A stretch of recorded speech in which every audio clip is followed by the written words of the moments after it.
Last class, yesterday's class, we discussed on the org structure, the organization structure.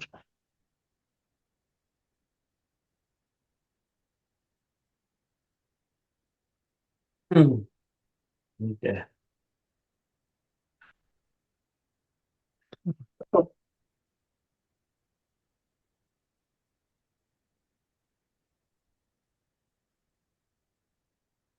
You're able to see my screen, right? Oh, yes. Yeah. So last class, we discussed on the org structure. So just to repeat for 2 minutes, we have the company code.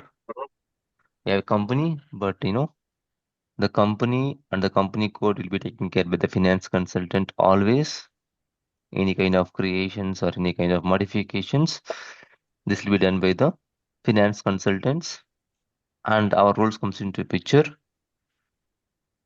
where the plant, storage location, dummy warehouse, real warehouse, storage type, sections, and bins. Even the plant and storage location also, few companies it will be taken care by MM consultants. Okay. When the plant and the storage locations also will be taken care by MM consultants in the real time. And there are few companies, the EWM consultants will take care of these things. If the storage locations belongs to EWM, majority of the portion belongs to EWM, then EWM consultants will configure the storage locations. They'll configure all these dummy warehouse part, even any kind of changes to the storage locations. EWM consultants will take care.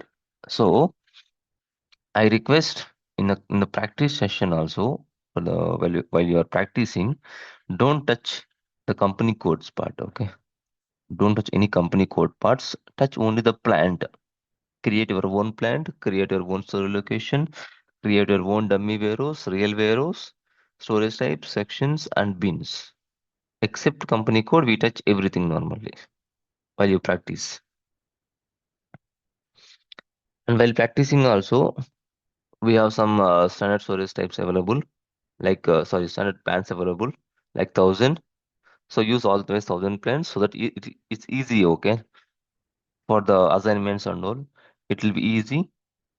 You don't need to assign manually, so it will be assigned in the background itself. Okay, so better not to touch any other configurations in ECC like S4 because we are practicing only for EWM. Okay, we don't want to touch. We don't want to deep dive into the topics of MM. It's not required to go for MM topics. Clear?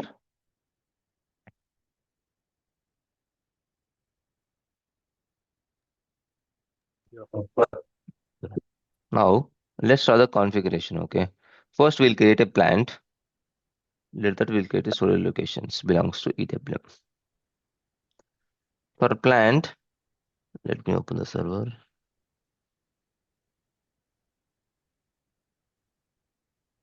Remote desktop connection. Connect.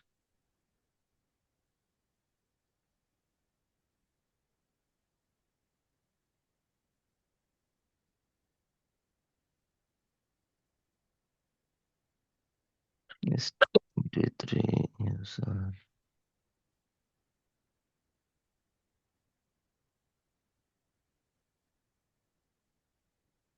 EWM 36. 23. EWM 36.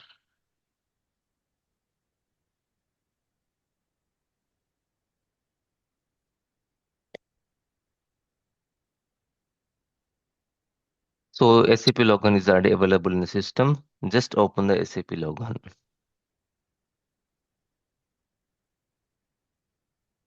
Open S4 HANA. Just give your credentials.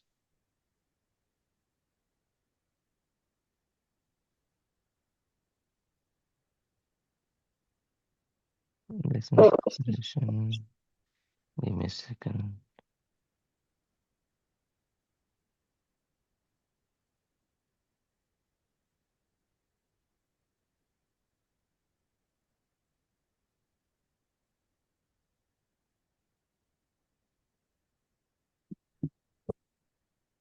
Okay.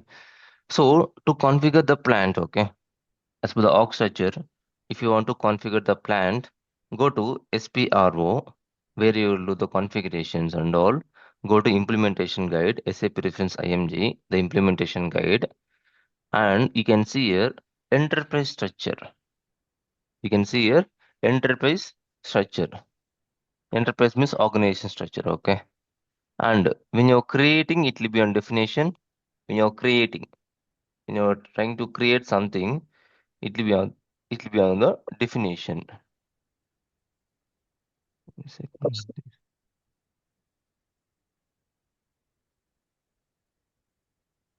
So I want to create my plant now. I want to create my plant now. So go to definition. I want to keep this one somewhere. Okay. Let me see. Go definition. Go to materials management. And first of all, before going to location, just go to logistics general. We're going for a plant. Don't touch anything. Just copy, delete, check plant. Okay. In the logistic general, just go to copy, delete, check plant. Here I'm going to copy, delete, check plant. Here you can see copy option, copy organization object. I would like to copy from 1000 plant. Okay. From which plant you would like to copy? From plant and to plant. From plant, you need to give the existing plant in the system. The existing plant in the system. So in this system, they didn't maintain 1000. So it is a new system. So let me take a different plant, okay, to copy.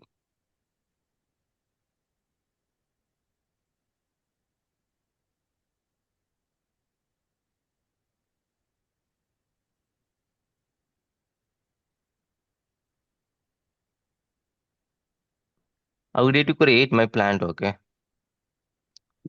My plant is BMWP, my plant name, because we are taking example of BMW, right? So let's take a 4-digit. BMW is the company and P is for reference for plant. I have taken like this BNWP. So in the real time, normally they will have some naming conventions for the plants. So every organizations will have the respective rules, how they will create the plant, everything, okay. But when you're practicing, so as we don't have any naming conventions, we will take as per our wish, plant name and all. So let's take BMWP plant, okay. Just click on OK. Do you really want to transport number ranges? Click on no. So whenever you do this one, it will try to save the data, whatever you configured. Now you configured plant, right? So it's a configuration object. Whenever you do configuration, it will try to save in a transport request. It will try to save in a transport request. Why? It's a development system. In the real time, whatever you configure, the configuration object will be transferred to the quality system. From the quality system, you should transfer to the production system. I'll share you 3 videos today's class. After today's class, I'll share you 3 videos, the basic videos of SAP, like what is this transport and what is the landscape. Those things will be explained in that video. Those who are not aware, we have 3 servers always. We have 3 servers always. I'll take 1 minute to explain. I'll not take much time. We have always 3 servers, majority of the cases in organizations. We have like development,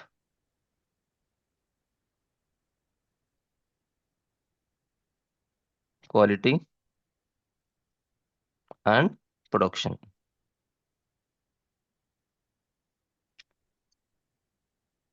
Majority of the cases, the consultants will work on development system. Okay. Most of the cases, who and all not into AMS support, except AMS support project, most of the people, implementations, rollout, or migration, the consultants, like EWM consultants, or any other consultants, we work on development system mainly for the configuration, whatever they require as per the requirement. If they need to configure something, okay, we'll do configurations in the development system. Okay, so once you configure in development system, we'll move to test system, and in test system, we'll get a confirmation of testing by the respective business analyst. Okay, and once the testing is completed, when the testing is completed, it will be moved to production system by the admin team, or you can tell basis team. So whatever you configure, it is not available to use within the second. Okay, you need to move to test system, and they should test it, and they need to confirm this is working fine. There is no regression. There is no impact to other things. Everything is working fine. Then you can move the transport, the transportation object to the production system. And in production, you can see end users. Mostly the end users who is creating the purchase order, who is creating sales order, who is discussing with supplier, who is discussing with customer. So all those will be working on the production directly. So those people can see your new plant or new solar location or new things whenever it is moved to production system. How you move to production, guys? It will be done by the basis team. And to perform all these things, you need to save your configuration in transport object, transport request normally. You have to save in a transport request. So this is called transport request. I don't have anything now. I'll click on create request. So I'll create like BNW dummy, something like that. I'll create. Okay, just to remember. So it generated me one transport request. If you see, it has given me one transport request. So this is the number reference, and I'm saving this one.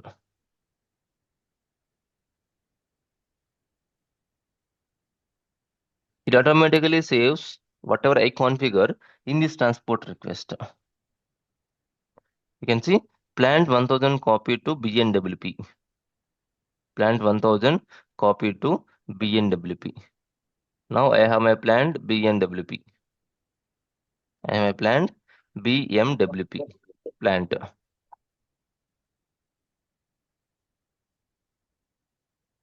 Now I configured my plant. Okay. What is the next thing I should do once you configure the plant? Define the company code. No, no.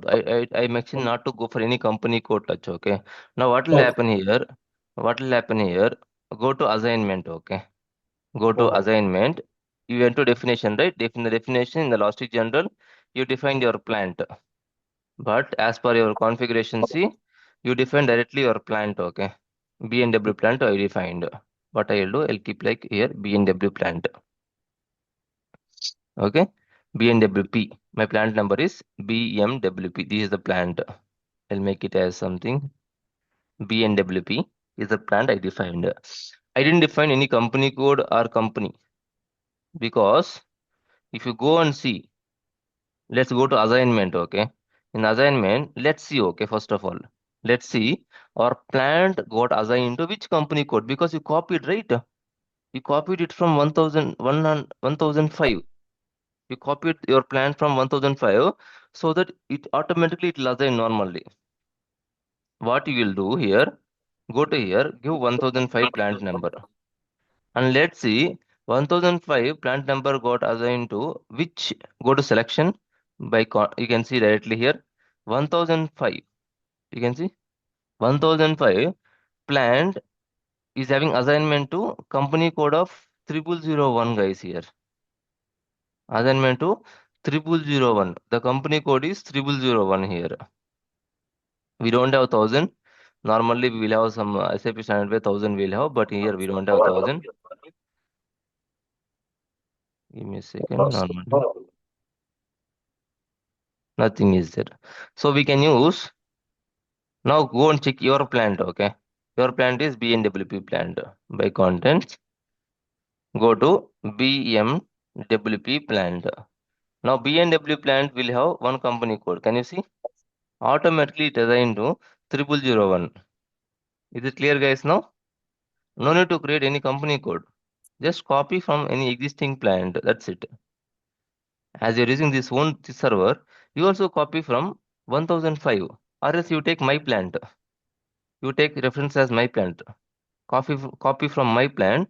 Create your own plant. BNWP is my plant. Got it? Company code should not be unique one or Company code.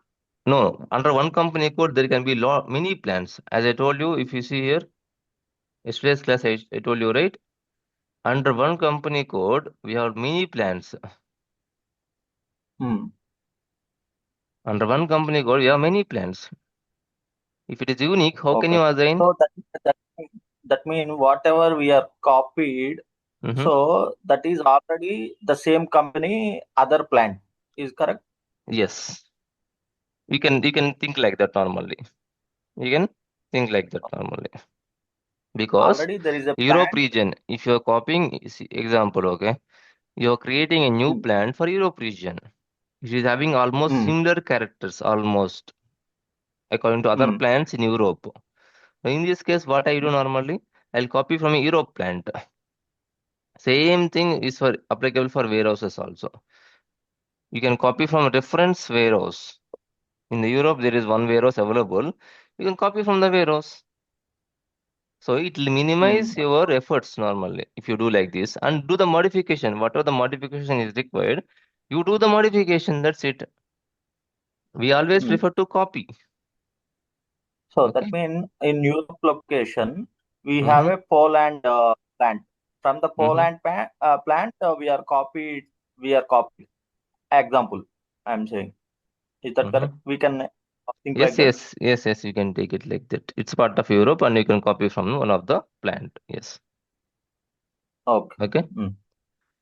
Now we configure the plant.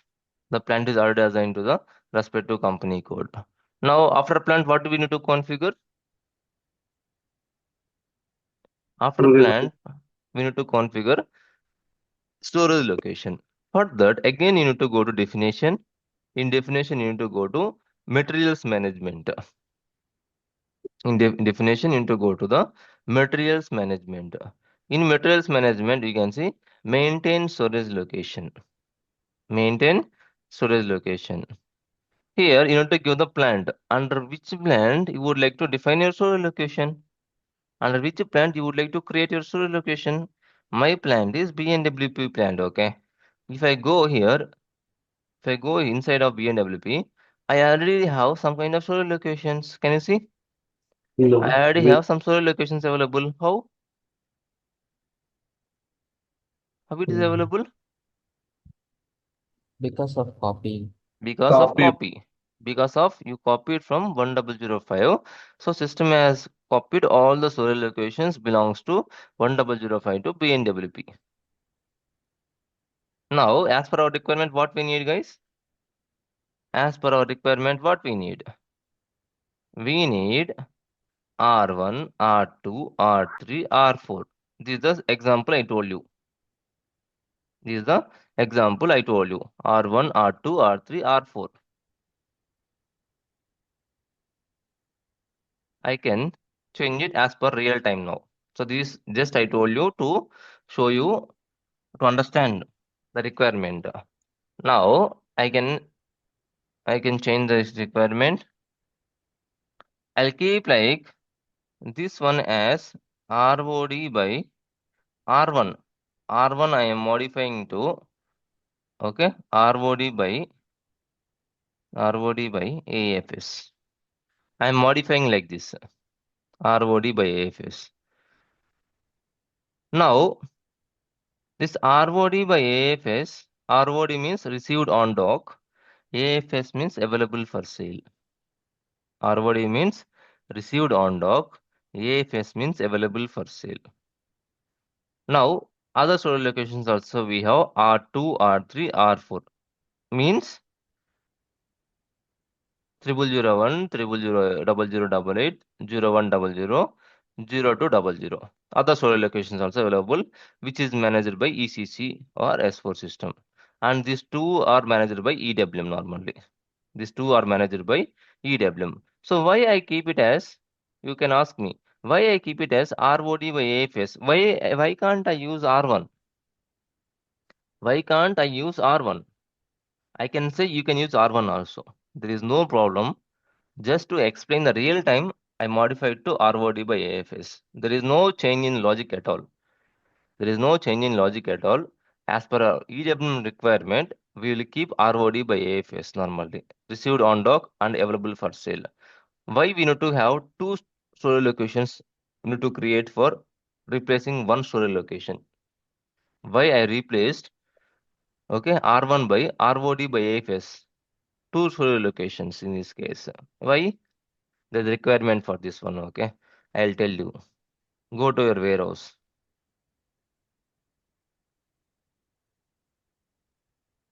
Maybe it will be good. What is the ROD resource? ROD means received on dock. ROD Oh. means received on dock. AFS means available for sale. You guys tell me here. You guys tell me. Now this is managed by EWM. This storage is managed by EWM. RK01, RK02 storage types are managed by EWM system. These two storage types is managed by EWM system, and this is managed by some third party system, and this is managed by some other third party system. Now only R2, so location R2 is managed by EWM system. Now you received a truck, a TU. From this you received some goods, and these operators, they're taking the goods. End of the day, they will take the goods and they will send the goods to the respective destination location. And here we have operators. They'll keep the stock in the respective bin, respective location. They'll place the goods. This is called as put away normally, right? Now tell me, whatever the goods that you received, when you will say the goods are completely available in your warehouse. I received the goods now. Wait, I received the goods now, and we can see here some kind of lifter, and he used this machine to lift the box or pallet. Now slowly he's going. This is the way. Slowly he is going here. Now the goods are available in system. Now the goods are available in system. Yeah. The goods are available in system. Can I use it for sales?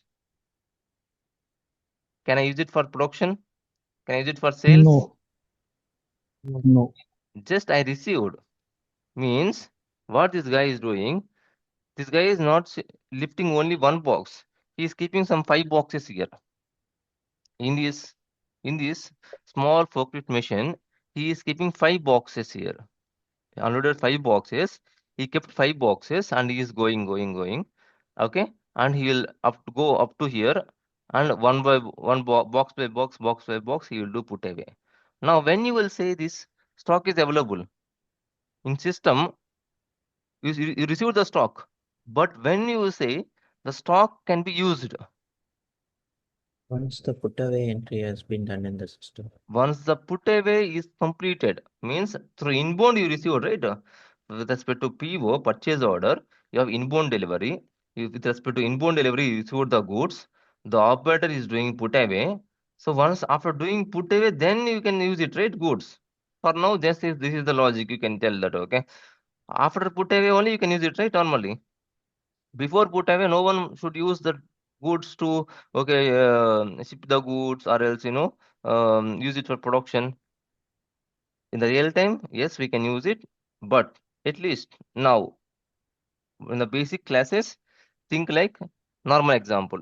You cannot use the goods up to you do the put away.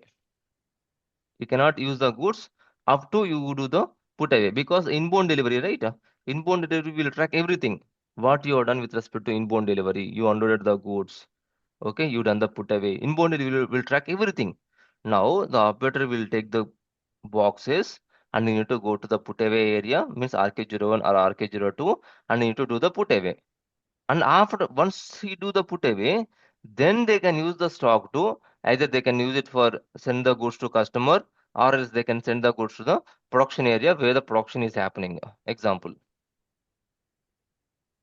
Now how you differentiate, guys, in EWM or ECC? S4? How exactly you differentiate the goods you received, the goods you received, and the goods you do put away? How you differentiate this one? The goods you received, and it is in transit now, going, because the operator is taking some 5 to 10 minutes of time to put away the goods to this area. He's taking some 10 minutes of time. Now the goods are available in EWM, right? Once he unload the goods to staging area, this is called staging area. Once he unload the goods to staging area, and he's traveling, means it's in transit, right? He's in transit, and once he place the goods in the destination location, the system should think like it's available now. Stock is available in EWM now. We can use it, right? How I am differentiating now? How I am differentiating now? Whenever the stock is available, this is called staging area. This is called staging area. Unloading will happen in the staging area, and the put away will happen in the respect to destination location. Destination location. Okay, and this is also called as staging area. Goods is to staging area.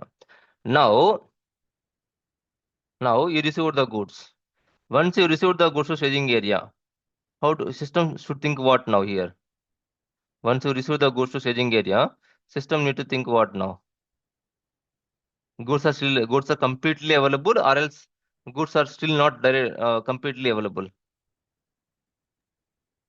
They are not Co- available.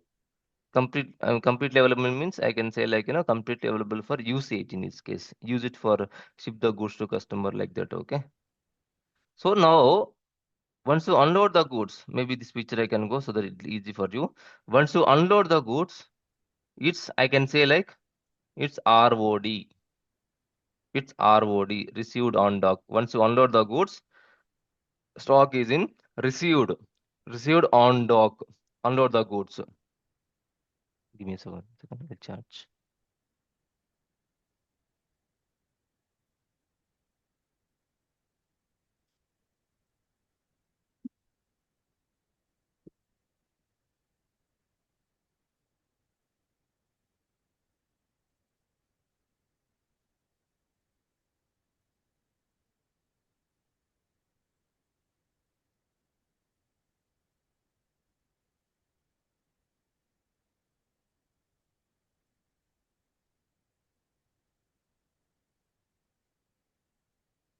Okay. Once you unload the goods, I am telling to system that system should recognize this one as ROD, received on dock. Up to you do the put away, its system will show as received on dock only. But once you do the put away, then what will happen, guys?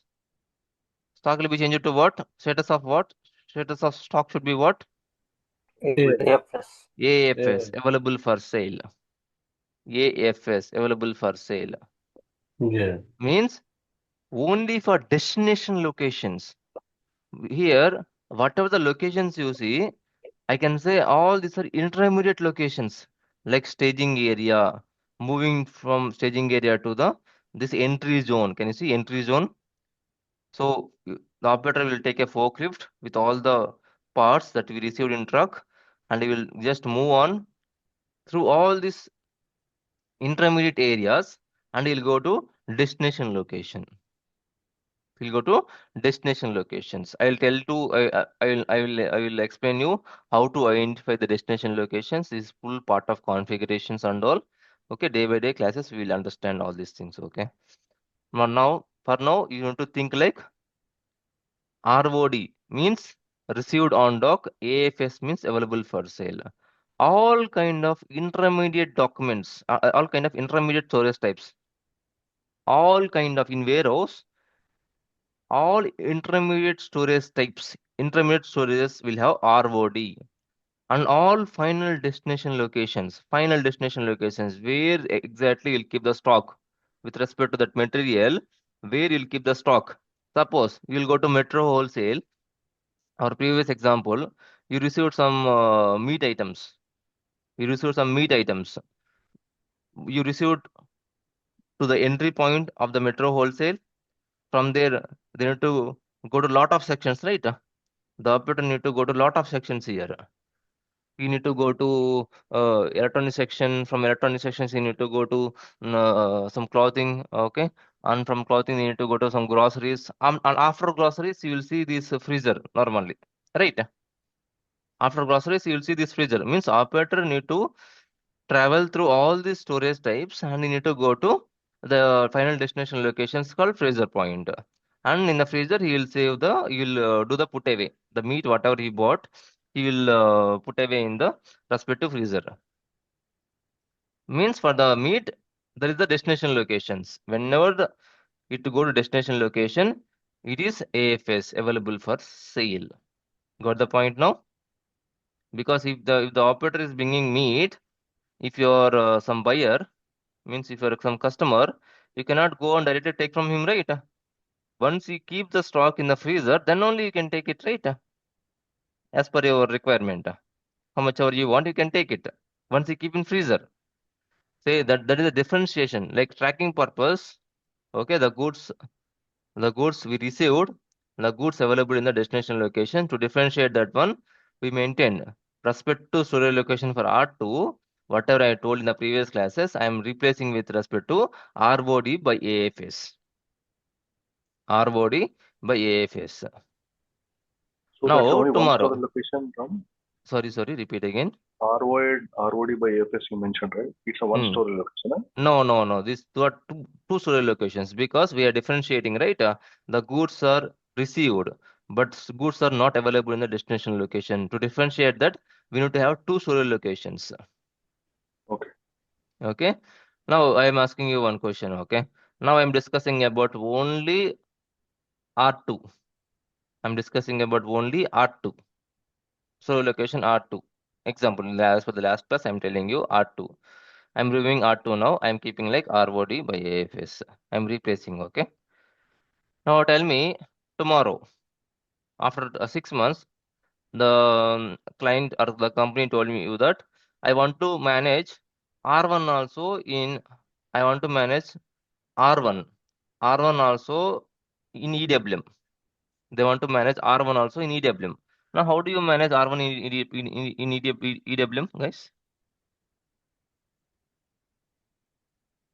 How do I manage R1? In this case, I can tell you one. I can give one more clue. In my plant, in this BNW plant, I am managing totally 100 products. Okay, 100 materials I am managing. Totally 100 materials I am managing. So in this storage type, I manage around 60 materials.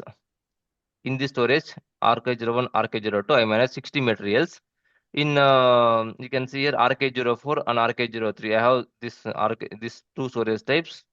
Okay, are the main storage types I manage in the storage location. Okay, this one.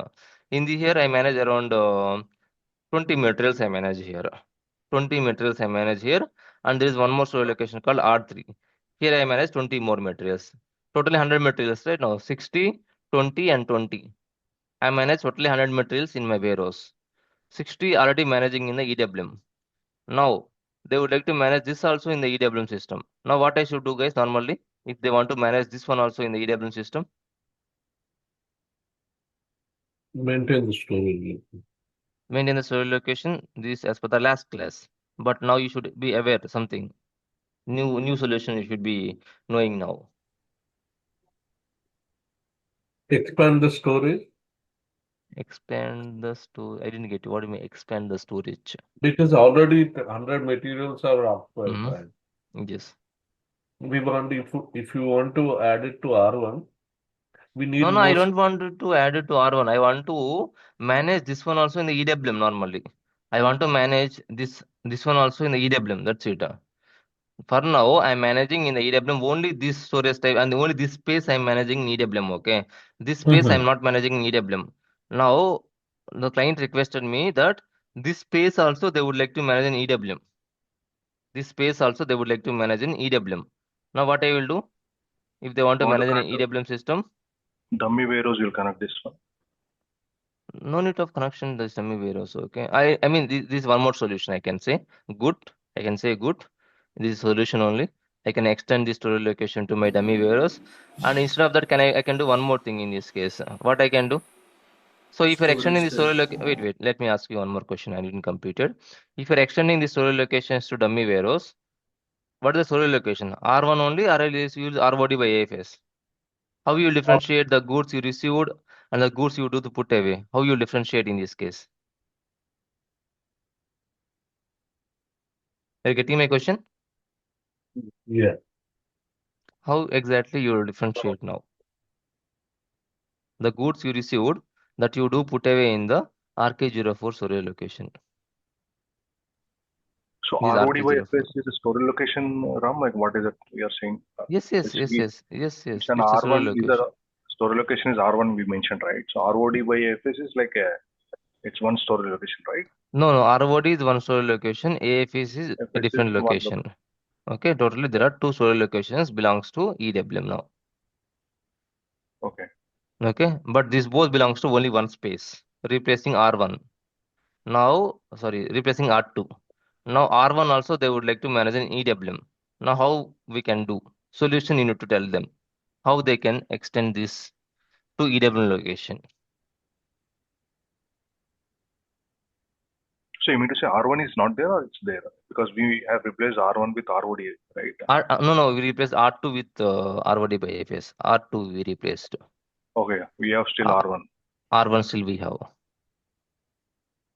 It means we are creating that new two storage locations for Mm-hmm. R2. Yes, exactly. And what about that R2 storage location earlier? That We is, don't use it. We don't use it. It's like uh, it will be there in system, but we don't use it. so It's from MM completely side also they are not using. they don't use it. If they belongs to EWM, if they completely belongs to EWM, they don't use it R2. They completely use ROD by AFS now in this case. They completely use R2 replaced by ROD and AFS. Now, So that the store location exists with ROD by AFS. No? Like yes, I mean to say ROD and AFS. I can say ROD and two store AFS. locations, right? I Two think soil code is locations. one is ROD and other is AFS, right? Two store. Exactly. One is ROD for and But why? staging AFS. area. Yes, one is for transit part, one is for intermediate area, one is for destination location, I can say. Intermediate location means what? Staging area or else intermediate point or entry point, whatever you call it, it's called as ROD. AFS means what? Destination location. AF available for sale. So means Received on AFS. dock. Okay. So wherever we have a open space for unloading, those also we are calling as a store location, right? Understanding? Wherever you have. So now we are Understood. unloading the stock at that staging area. So we Yes, are calling that no, as a there are store location. yes, exactly. There are only two things. There are no much thing. There are only two things. ROD means received but still not available in destination location. It can be anywhere in the warehouse, but you received the stock but is not available in destination location. But that area AFS, we are. that So for area we're that calling area, it as ROD. That area, the ROD. intermediate Okay. area where Got exactly it. are moving the Yeah. goods, that we're calling it as ROD. And once it is available in destination location, we're calling it as AFS. Yeah, what is the solution? You tell me that if Okay. Yes. Now, why can't we? I told you how many materials are managing in this one, R1? 100, all of around. Totally 100. 20. Here I told 60. 20. Here I told 20. 20 and 20 I Yes. told. Okay. Yeah.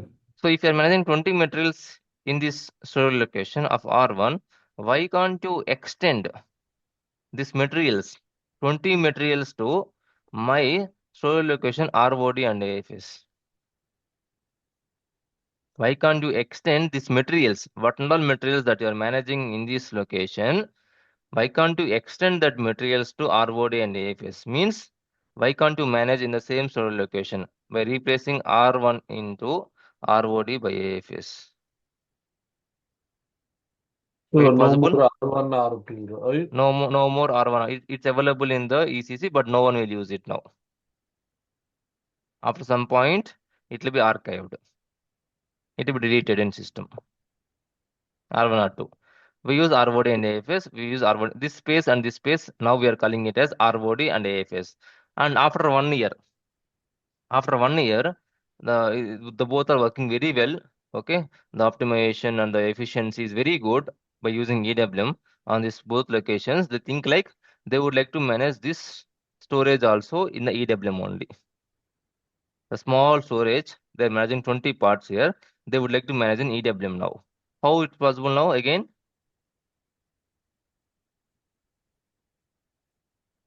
Extend the materials remaining.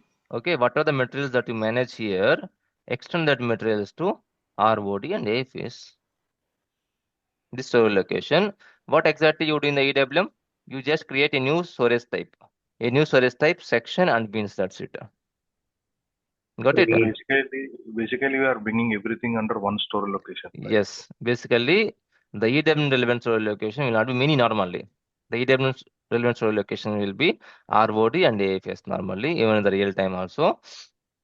So we will bring in a plant where whatever the storage, whatever the space they would like to bring it to EWM. What we will do? They need to comes under our storage locations, ROD and AFS, so that automatically they belongs to us now, EWM. Automatically they belongs to us.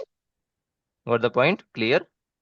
But you have to create the separate storage type and sections again. Exactly. Because the space is currently is getting handled by different system, like S4 system. If it is getting handled by EWM system, in this case, this space is not available in EWM, right? I have to create this space now. Means like a storage type. It's like storage type, storage section, and storage bins. How many bins? How many bins that you physically you have here? How many products you can keep here? Okay, those many bins I need to create in my EWM. Hmm. Okay. So in Yeah. understanding RAM, like I think initially we were creating R1 and R2 storage location, and now R1 is replaced by ROD and AFS. Mm-hmm. And if tomorrow R2 also, when we are bringing back to the EWM, right? I think we are moving even R2, right? R2, R1, R2 no more exist, No and more we have only exists. two, and we have only ROD and AFS. Yes, exactly. We have only ROD and AFS. Because in EWM, we have only two things. Stock is in transit, stock is available fully. That's it. So that time we need to change the configurations or extend it in the configuration levels, right? In the ECC level, storage locations, whatever I'm defining, right? Mm-hmm. It will be same. No need to change anything, okay? But this is called cutover activity. The materials, what and all you manage, the materials, what and all you are managing in this space, you need to extend that materials to your my storage location R1 and AFS. This is completely cutover activity. No configuration here. Okay. But you're creating storage types, right? The storage types, the new storage types, sections, bins, and put away the lot of configuration. In EWM point of view, there is a lot of configuration, not just storage type and sections. There are a lot of configuration should be there in the EWM. Okay, I'll tell you. You'll understand it later. What are the configurations, everything? Because end of the day, after 3 months, you completely manage EWM. Okay, you completely manage EWM entirely. Even the labors, how they should work.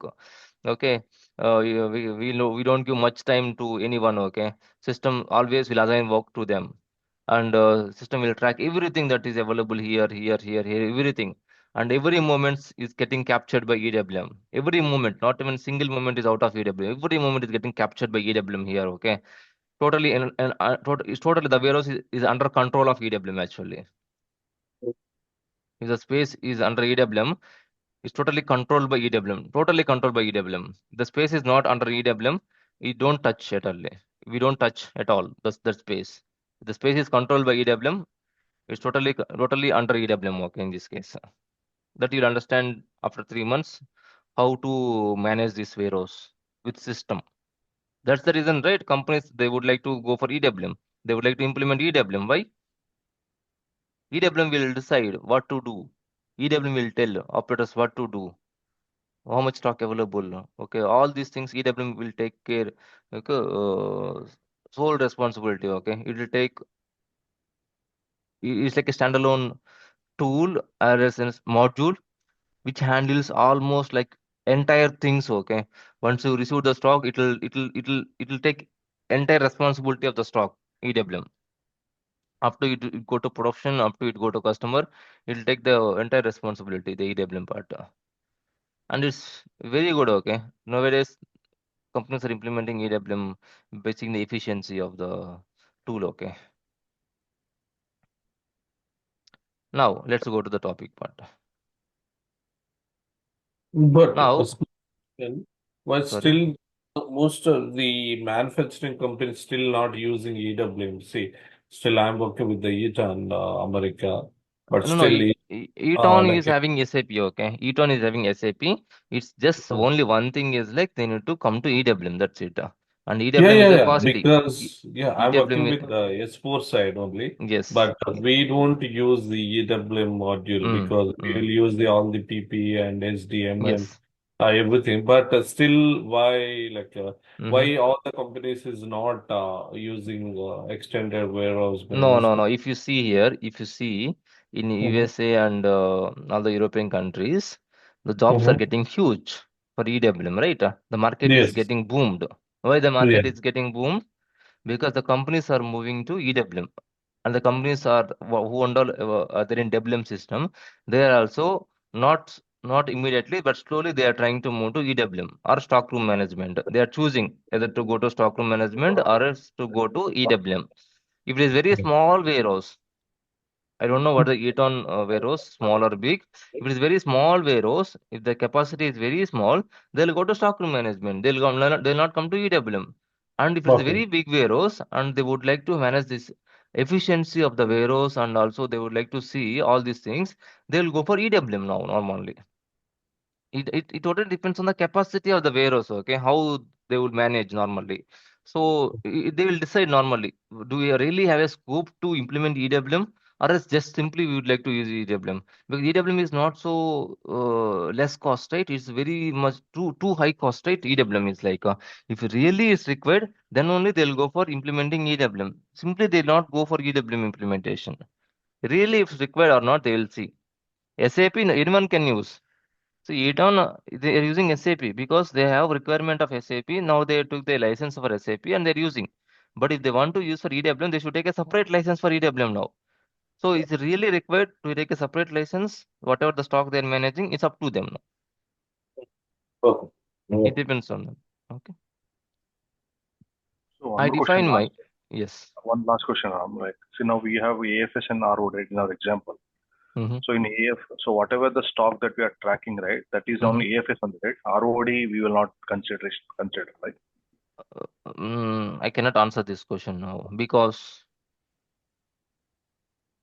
in future you'll understand this one. Okay, why I Okay, didn't answer this question, because EWM is okay, totally no, flexible. EWM is totally flexible. Okay, okay, we can make it possible. okay. Okay, but Just initial yeah, classes and even some warehouses, some plants, they don't want to they don't want to bypass this, ROD and manage ROD parts directly to the production. They would like to move to AFS. From there, they would like to consume the parts or sell the goods to customers. But quite possible, okay? Because there is some urgency things will be there. Production is getting stopped. They would like to use the stock which is in transit now. Okay? Intermediate storage step. They don't have time to move to destination locations. In the intermediate location only, they need to bypass the put away and they need to move to the production and they need to consume the parts. So this is it's the possible, right? it's Yeah. the best practice, I can say. This is best practice normally. So this is I will understand it. Maybe after 2 months of the class, you'll understand. Okay, normally. Okay, got But it. for now, That's just think this one. Okay. So this example I told you why we have RWOD and AFS only. I didn't go to extra topics. Only RWOD and AFS. Okay. Now I configured my storage location. Okay, RWOD and AFS. So what I do in the initial classes, just make a note of everything. Okay, because these are very much important in initial classes. ROD and AFS are configured. Now what else pending, guys? Once you configure ROD and AFS, Now next what I can do? There is something called, I didn't mention here, there is something called shipping point and receiving point. There is something called shipping point and receiving point. What is shipping point and what is receiving point, guys? Every plant will have shipping point and receiving point. Shipping point means with respect to the plant, from the plant, from where exactly you'll ship the goods to customer. From where exactly you'll ship the goods to customer. And what about receiving point? Exit dock and what is it? It's like received and Yes. exit, right? Yes, normally exit dock and the inbound this one, okay, dock. Normally we call it shipping point and receiving point. So you are receiving the goods now. We are receiving the goods now. We have lot of doors, lot of available things are there. There is only two things are available here. This is one area and this is one area. So I have some liquid items will be there. Okay. I manage some liquid items and I manage some kind of electronic items. So liquid items should go to liquid area. From there only the shipment should be done to customer. Liquid items. If you have some liquid items, the liquid items should go to the separate area, separate exit. Okay. From there, they need to load the goods to the truck. From there, the shipment should be done to the customer. The same way, when you are receiving liquid items, the liquid item should come to a different point, receiving point. From there, we need to receive the goods. Got the point?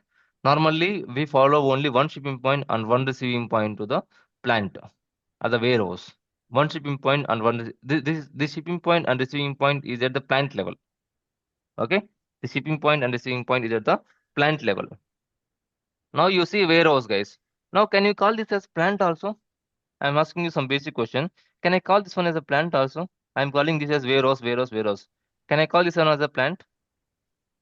Yes, manufacturing Yes. applications. Yes, right. It's a Yes. plant. This is a plant. Mm. Okay, so this is the plant, and I receive the goods and I sell the goods to customer. I receive the goods and I sell the goods to customer. And in this plant, I have a storage now. This I am calling it as a warehouse. Normally, if you see, this is the production area. Example. So this is the production area where the production will happen. So this is only production area.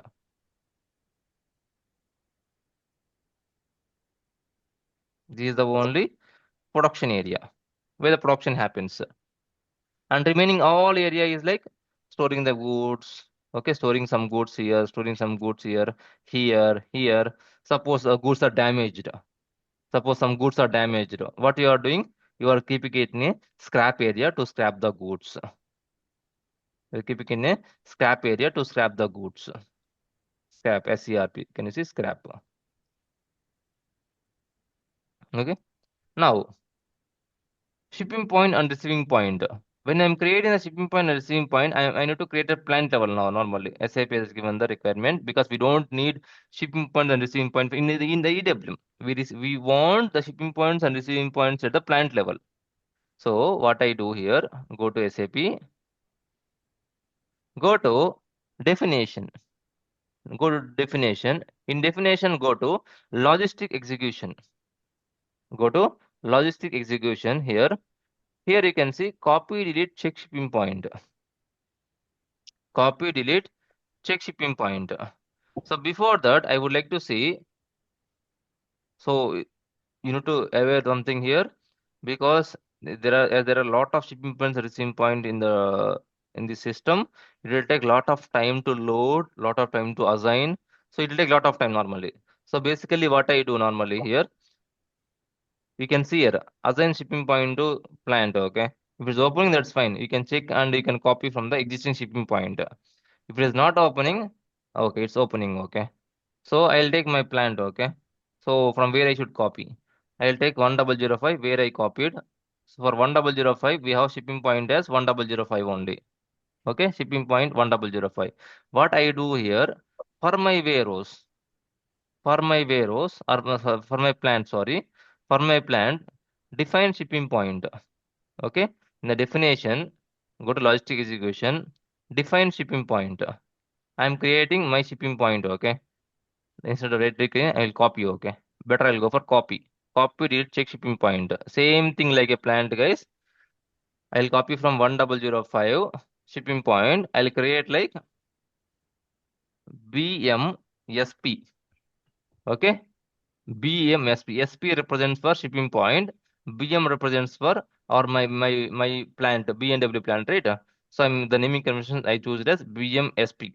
Same way in real time you have some naming conventions to choose normally. When you create shipping points, you need to follow some naming conventions normally. You need to follow that one. BM and SP. BMSP I created. Okay, this is called shipping point for me. From where I'll ship the goods to customer. Okay.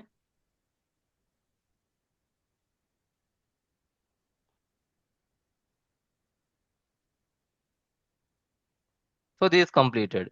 BMSP was completed. Now I need to create my receiving point also. Not only shipping point, I need to create my receiving points also. So now what I can do? I can copy from BMSP, I can copy and I can create like BMRP receiving point. BMSP, BM shipping point I'm copying and BM receiving point I'm creating. One shipping point and one receiving point I'm creating for my plant. Okay.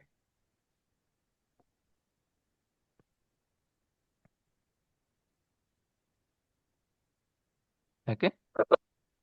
Now you can see it here. BMSP and BMRP got created. So what I will do, I'll create like this is one. For now, I'll create like BMSP. So this is my shipping point. This is my shipping point, and this is my BMSP. And sorry, I'm shipping from here. Okay, I'm shipping from here, and I'm receiving from here. Okay,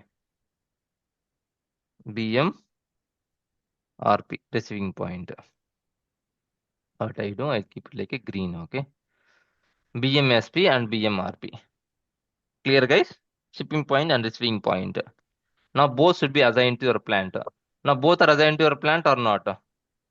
You can check it if you want. Go to assignment, go to logistic execution, and assign shipping point to plant. Assign shipping point to plant.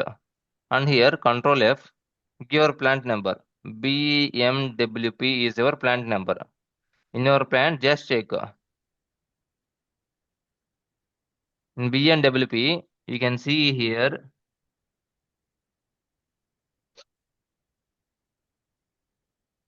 There are too many out there. What I will do better, Control F, BMSP. Okay, BMSP is my this one. I need to change my storage description. Okay, it's representing as 1005, but that's fine. Okay.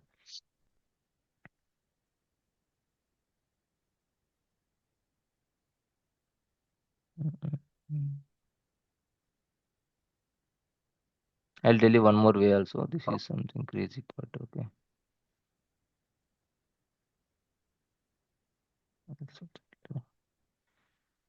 BMWP.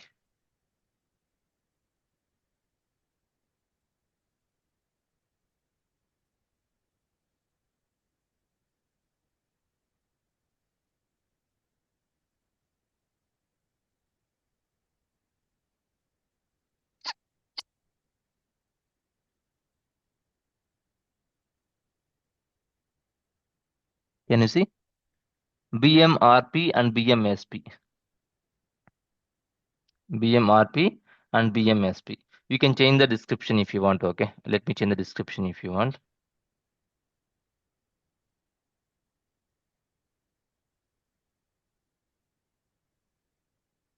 BMRP. So this is for BNW plant. BNW plant. And BMSP this is also for BNW plant only. BNW plant. You can mention BWRP is the receiving point, right? If it is better.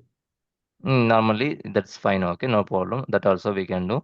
BMRP receiving point and BMW SP shipping point. Okay.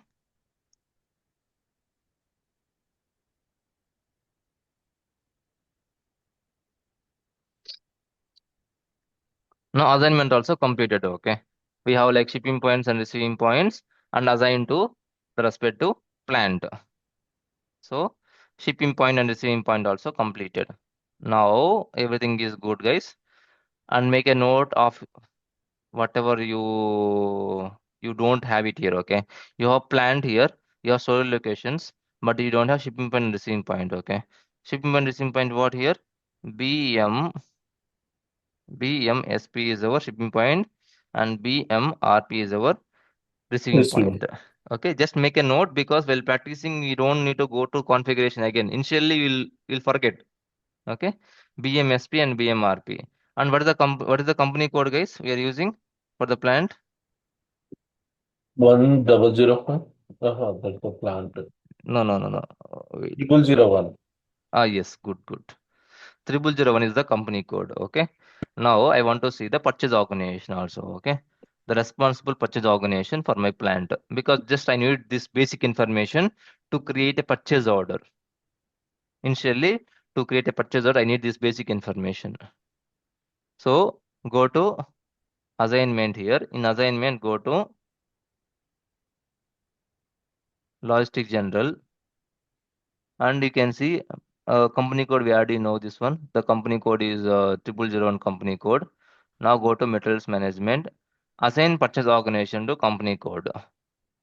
So I would like to see for 0001, what is the purchase organization assigned? Okay. And company code I'm selecting. So company code is 0001. System will show me the list of purchase organizations responsible for my company code. In this case, I can take like there are a lot of purchase organizations available responsible for my company code. I need to take one. Better I will take 5555 BPUR. Okay, I'll take BPUR. Okay, purchase organization as BPUR.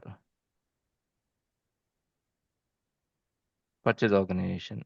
BPUR purchase organization. So this is the company code. C code.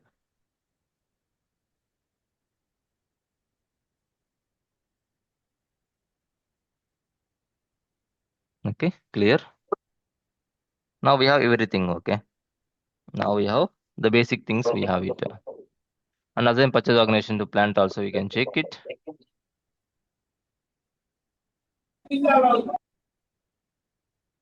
Please go on mute, guys.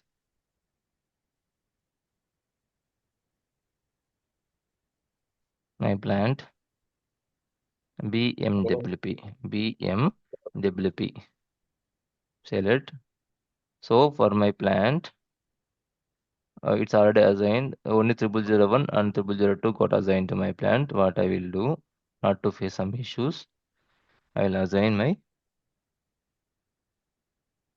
BPUR. Okay, BPUR.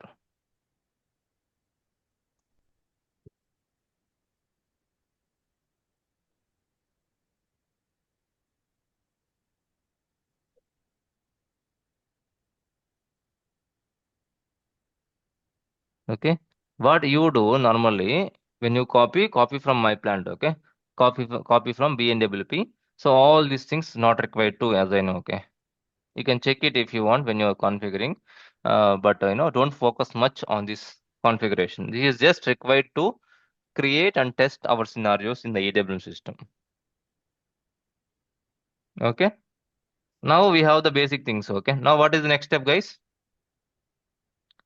What is the next step?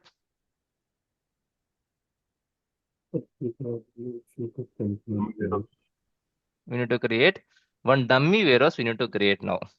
We need to create a dummy warehouse. We need to create. For that, same path, go to enterprise structure and go to definition. Go to definition. In definition, go to sorry. In definition, go to logistic execution, and here you can see define warehouse number. You can see here define warehouse number. I'm going to create directly my warehouse number. Okay. And this warehouse number is a 3-digit number. BMW I'm creating. This is my B&W warehouse. Okay, a 3-digit warehouse number, which is called as dummy warehouse number. 3-digit warehouse number. I'm creating my warehouse number. 3-digit is available in system now. Now, what I should do, guys? Now, what I should do? This created. What I should do now? Assignment. Assign what? Storage location. Location. Assign my good. Assign my. You're not forgetting this part. Okay, very good. Assignment part. Now go to configuration. Go to assignment. Go to assignment. In assignment, go to logistic execution. In logistic execution, assign warehouse number to plant and storage location. Means what? Means this part. Plant and storage location need to assign to the respect to B&W. In this case, I'll assign only ROD and AFS to my B&W dummy warehouse. Go to new entries, guys. My plant is what? My plant is BMWP. Okay. What are the storage locations? Belongs to EWM, B&W, ROD, ROD. Belongs to which warehouse? Dummy warehouse? BMW. BMW. And same way, B&WP is my plant. Storage location is what? AMS. AFS. Belongs to which warehouse? B&W. B&W. That's it, guys. Got it? Now, these two in this plant, I have two storage locations, ROD and AFS. Both belongs to my warehouse B&W. This is managed by warehouse normally. Save it, guys. This is very important. Now I did my assignment. I have done my assignment to the plant and storage locations to my dummy warehouse. And what is the next thing, guys?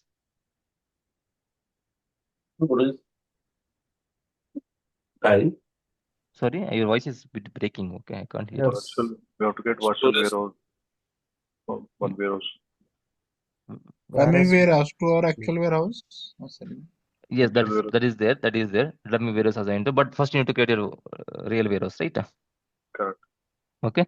Now let's create your real warehouse. Let's create your real EWM warehouse. BMWH is the naming which we define normally. Okay.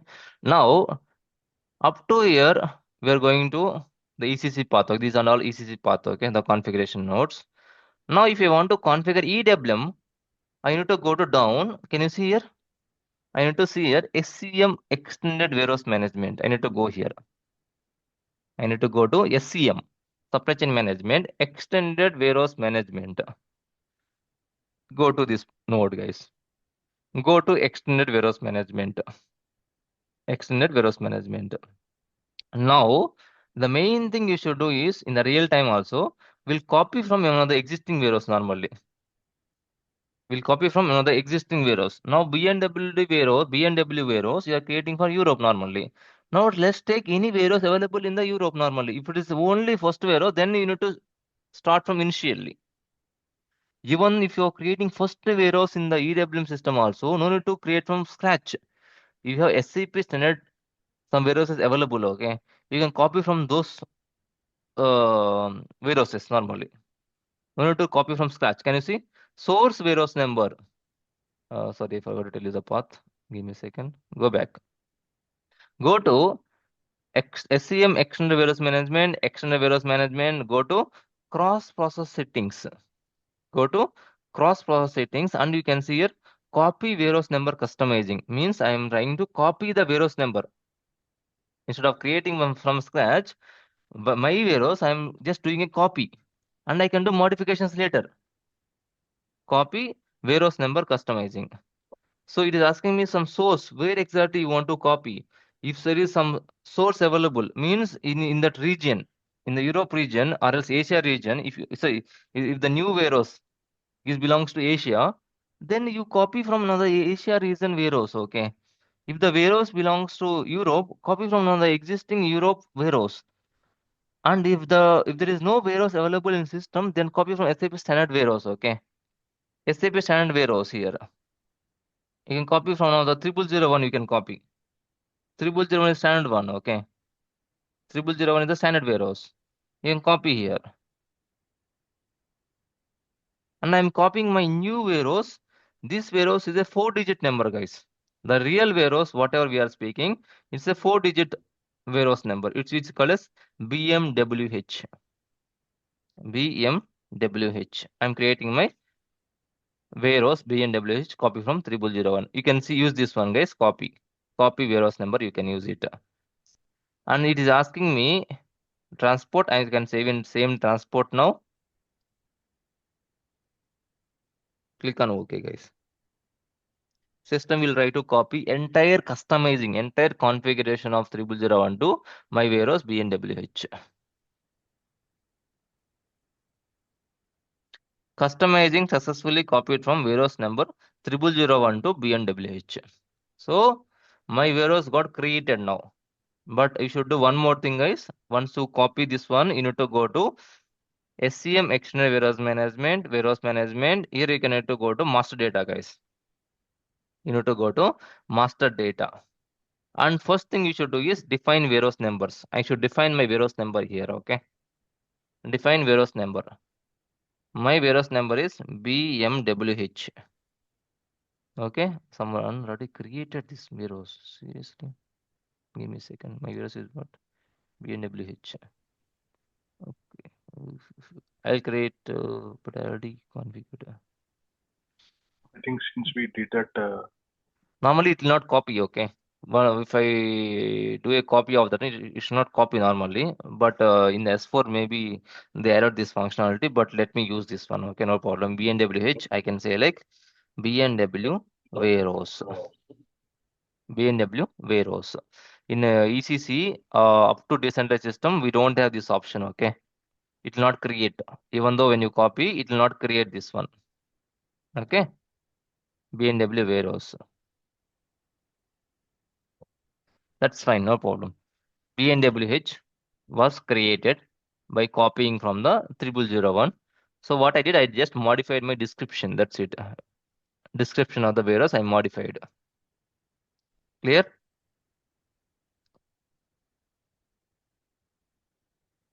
Now we have our real warehouse also. We have our real warehouse also. The next thing is what, guys? Next thing is what? Don't go for jump. Next thing is what? We do configure storage types or what? those steps. We need to assign the dummy to warehouse. We need to assign the dummy. Let's go to that part slowly, okay? Before that, we have a lot of things are there. So you want to discuss about storage types now only? When you copy the warehouse number, system will copy some of the storage types also. You want to see the storage types and sections and these things? Yeah. Okay, no problem. Okay, we can configure entire things. Okay, either you need to go for this setup or you need to see this setup, and later that you need to see this assignment of this dummy warehouse to real warehouse. We can see. Okay, no problem. Now go to. There are a lot of things to discuss here. Okay, lot of things. EWM will discuss lot of things. Just we are discussing just a basic now. Once you copy the warehouse number, go to master data, guys. Go to master data, and you can see here define storage types. You can see here define storage types. Okay, define storage types. Go to BMWH. Go to BMWH is my warehouse. You can see here there are a lot of storage types got copied, which are SAP standard one, guys, which are SAP totally standard storage types. Because when you buy SAP license from company, SAP will not give very blank one. Okay, I mean the data is not blank. Normally SAP will give some standard things. Okay, so you can see it here. In BNWH, we have hierarch storage. Can you see? Just understand the naming conventions. Okay, we'll go in deep later part. Okay, a lot of things to discuss. And you can see, just see here, storage type 0010, these represent high rack storage. 0020 represents rack storage, rack, high rack, or rack storage near fixed bin. General storage area. General storage area means you can store n number of pallets or boxes here. Bulk storage. Bulk means you can see here, this is called as bulk storage normally. So this is called as bulk storage, bulk. And high rack storage. And I can say high rack near fixed bin. This is something like that. Okay. High rack near to fixed bin. This is called as bulk storage. Sorry. Yeah. Fixed bin storage. Fixed bin storage, it represents same like this only. Okay. Normally, fixed bin means every product will have some kind of fixed bin. Okay. You cannot keep stock wherever you want. You cannot keep stock wherever you want. Okay. You have some fixed bins available. You need to keep the stock in only fixed bins. Suppose you fixed some product here. Okay. In this area, when the product you received, you need to go to this area only. You should not go to any other area, like fixed bin area. It need to go like that. And there are a lot of things are there. Pallet storage, hazardous substance storage. This is mainly for some of the goods like chemicals or some kind of temperature managed goods will be hazardous substance storage. Pallet storage. If you are receiving big pallets, okay, the products with big pallets that you store in this storage type, pallet storage. And you can use production supply, means near to production area. Near to production area where the production is happening, near to that production area, we have some storage where you will store the stock, because it's easy to move to production area. And you can see here a lot of things are there here. A scrapping zone means some of the goods got damaged and you want to scrap those things. In that case, you need to keep the stock in the scrapping zone. Okay. And you can see a lot of things. Okay. This one we will discuss. Doors also you can see. And you can see main things here, 9010 and 9020. What is this one, guys? 9010, 9020. 9010 represents staging area for goods receipt. Means where you will do the unloading, guys. Where you will do the unloading. I can say this one. Where from the truck you receive the goods, right? You unload the goods in the staging area. By default, SAP has given you 9010. What is 9020, guys? This is a staging area. Staging area for goods issue, guys. This is a 9020. Can you see? Provide for goods issue. Staging area for goods issue. Where you will stage the goods. From here, you will load the goods to the truck. This is staging area for goods issue. This is staging area for the goods receipt. So this one is SAP has given you 9010, and this one SAP has given you 9020. Now one question for you guys. Do we need to really use all these storage types, or is optional? Optional. Optional, very much optional. And these two are common. Okay, 9010 and 902 are very much common, because every warehouse will receive the goods and we will send the goods. We can use it. If you want to use it, you can use this one, or else you can copy from this one and you can use your own storage types. There is no problem. But what about other remaining storage types, guys? High rack storage, bulk storage, fixed bin storage, production supply, deconsolidation, scrapping zone. All these are optional, guys. How do you decide, guys, whether to use it or not? Based on our product. Product? Based on goods we are storing. Based on the physical warehouse. Not based on the product you store, based on the physical storage. In physically, however it is there, you need to configure like that when you write. So based on the setup of the warehouse, right? Yes, based like on how the the warehouse. physical shop floor. I can say based on the physical shop floor, you should decide, not you. The supervisor, and they will you'll go for a workshop normally. In workshop, you'll have some kind of discussion with the supervisor and operators, lot of things, and you'll go by one area, okay? And you will ask him, what is this area? What kind of goods you store? And they'll tell this called high racks. Normally, I'll store some kind of goods or pallets that I receive. Directly, I'll store my goods. These are my main high rack storage. What about this one? and you can tell me that, okay, whenever this is full, not full, I have this is called a small market. Is it like easy to pick normally? Even it is high rack, but easy to pick.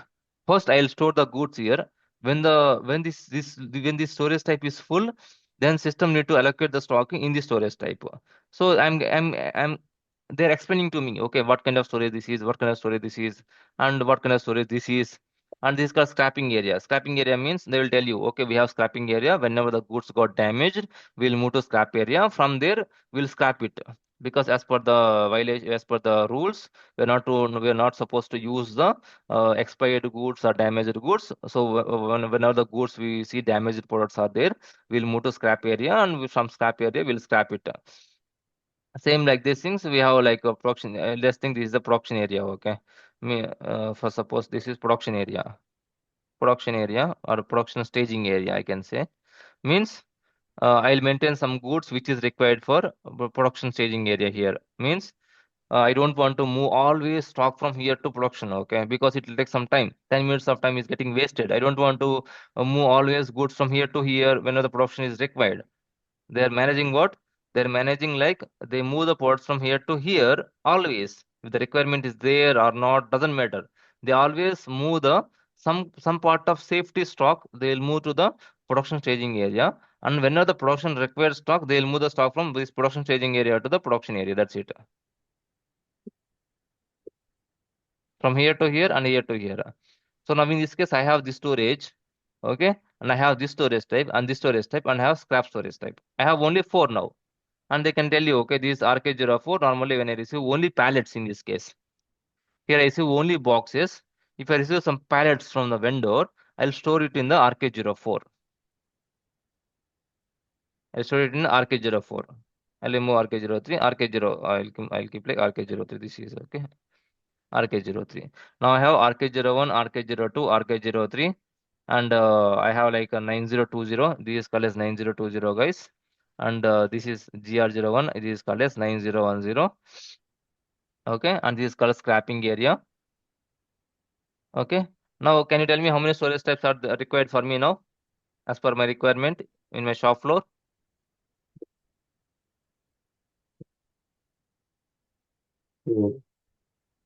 I maintain it in this color. Can you see? To make it easy, I maintain this color. Okay. Now, just a basic explanation. We require 6 storage types, but we need more. I'll tell you this part later. Now we have 6 storage types. 1, 2, 3, 4, 5, 6. We have 6 storage types. This is color staging part. Okay, this one. 1, 2, 3, 4, 5, 6. We have 6 storage types required. Now you need to see normally some of the storage types that you can use it or not. You have like 20 are there. Okay, you don't want to use 20. I want only 6. You choose what is required. I can see. I need a high rack storage type. I need to change the behavior if you want. Lot of behavior things will be there, and day by day you understand. Okay, each and everything you understand day by day, but don't go into these things now only. Just define the storage types. Don't go into deep of this one.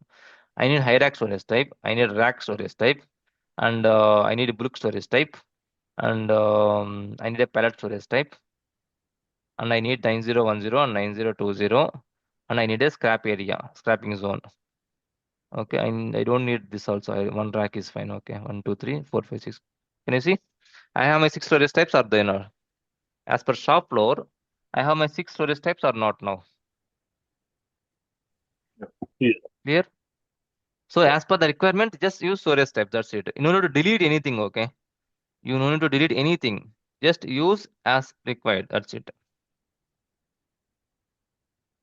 Just you need to copy to your warehouse and move to production system.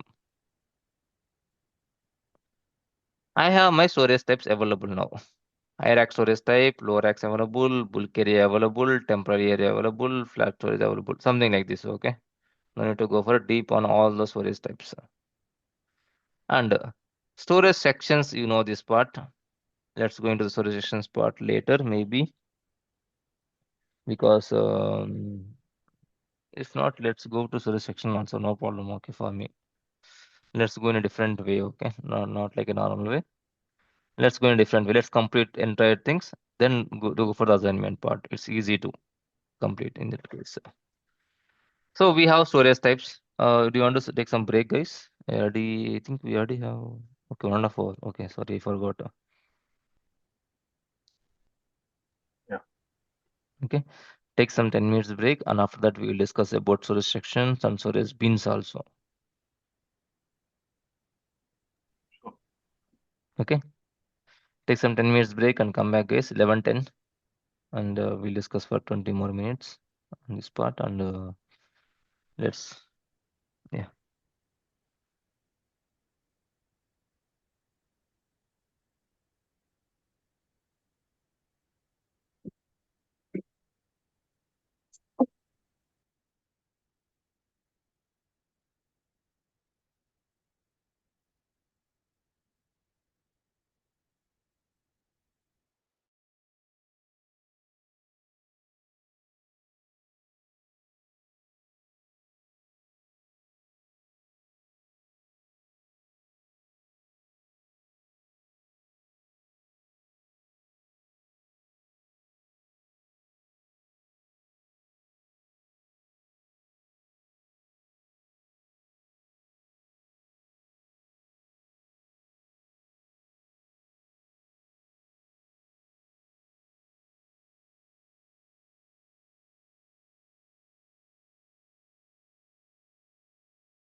Everyone is back.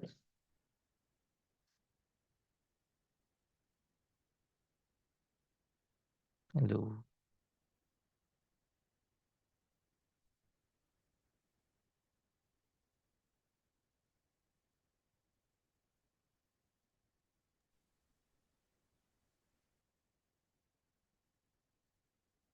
Am I audible?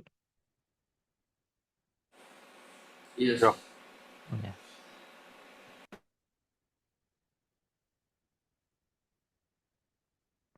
So we discussed about storage types, okay. Now I like to see here storage types. I'm just showing some pictures.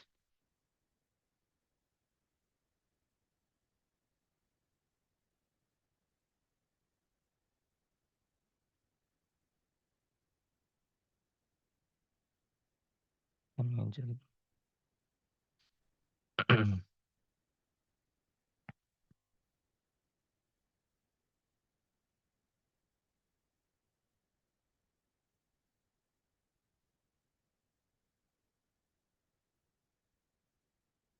This is a good example. I'll copy this one.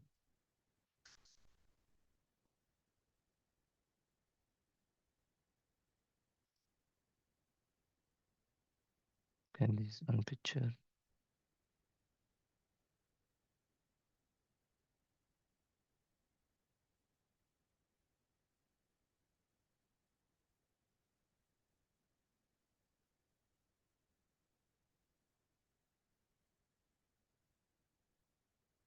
Okay. We discussed on the storage types part, okay. And going further also, we'll discuss on the storage types part. Whenever we do configuration, we will discuss on the storage types part. Now let's go about the storage sections. And the storage section is not so mandatory in EWM, okay. The storage sections are not mandatory in EWM. Without storage section also, we can use the respective storage types and the respective bins. And why we need storage sections? Even though it is not mandatory, it's quite good to go with respect to storage sections. Why it is good to go with storage sections? What are the requirement? And if you see here, this is one storage type, okay? All this comes under high racks. In the real warehouse, in the shop floor, this is called as high racks normally. So this is called as only one storage type, okay? If you see, entirely it's only one storage types and named as high racks. Now can you see it, guys? Here I am storing one kind of products, I can say. Entirely, here I am storing one kind of products. Suppose if I am taking BMW one, okay, BMW is having lot of cars normally, right? Lot of model of cars will be there. Different model of cars will be there in BMW, and even parts. What are the parts that you use to manufacture that model will be different. Comparatively, it will be different. This model car will have different parts, and the different model will have different parts, right? And very rarely they'll have some common parts.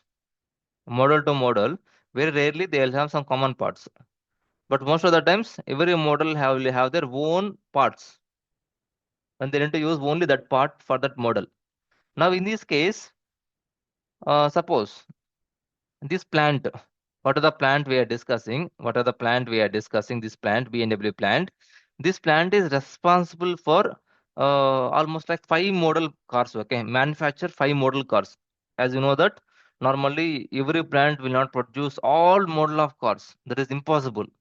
So what companies will do, okay, this model of cars will manufacture in this plant, and a different model of cars will manufacture in different plant, like that it will happen normally.